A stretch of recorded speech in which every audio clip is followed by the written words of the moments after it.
Charles Mead గారి ఇంటి మీద అటాక్. మీడ్ గారి ఇంటి ఆ బంగ్లా మొత్తం తగలబెట్టారు. చార్ల్స్ మీడ్ గారు అన్నారు, ప్రార్థించుదము, ఇక్కడ నుంచి పారిపోవుదము. మిషనరీ ఉద్యమం ఎలా జరిగింది? ఈ 66 పుస్తకాలు ఉన్నటువంటి వాక్యము, ఈ దేవుని వాక్యము ఒక శక్తిగా ఎలా పనిచేసింది. చార్ల్స్ మీడ్ గారు అంతటితో వదలలేదు. దాన్ని మొత్తం కవర్ చేశారు. దాన్ని మొత్తం విలేకరుల ద్వారా కవర్ చేయించి పేపర్లలో ప్రింట్స్ వేయించారు. ఆ ప్రింట్స్ ఇక్కడ కాదు, లండన్లో కూడా వెళ్ళాయి. ఎక్కడెక్కడైతే బ్రిటిష్ సామ్రాజ్యం విస్తరించిందో అన్ని చోట్ల భారతదేశంలో ఇటువంటి భయంకరమైనటువంటి యాంటీ హ్యుమానిటేరియన్, మానవులకు వ్యతిరేకమైనటువంటి లాస్ ఉన్నాయి, చట్టాలు ఉన్నాయి అని చెప్పుకుంటూ ప్రతి చోట అవి పబ్లిష్ చేయబడ్డాయి. లండన్ హౌస్ ఆఫ్ కామన్స్ అంటే ఈరోజు మనకు ఉన్నటువంటి ఢిల్లీలో ఉన్నటువంటి పార్లమెంట్.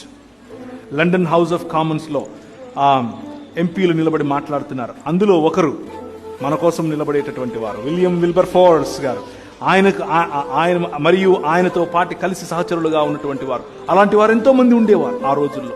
దేవుని వాక్యము అనేటటువంటి 66 పుస్తకాలు ఉన్నటువంటి ఈ బైబిల్ గ్రంథం యొక్క దృక్పథము తెలిసిన వారు, ఆ దృక్పథాన్ని ఎరిగిన ఆ వ్యక్తులు ఏం చేశారు అనంటే అందరి ముందు పోరాడారు. No, the women of India are equally in the image of God. The women of India are equally beautiful in the image of God. The women of India have rights to wear what they want to wear. ఈరోజు మనకు వచ్చి కబుర్లు ఏం చెప్తున్నారు? మీరు పాశ్చాత్య సమాజం సంస్కృతిని చేసుకుంటున్నారు, పొట్టి పొట్టి బట్టలు వేసుకుంటున్నారు. మీరు అసలు బట్టలు వేయించలేదు కదా. అసలు బట్టలు అనే దృక్పథం ఎక్కడి నుంచి వచ్చింది?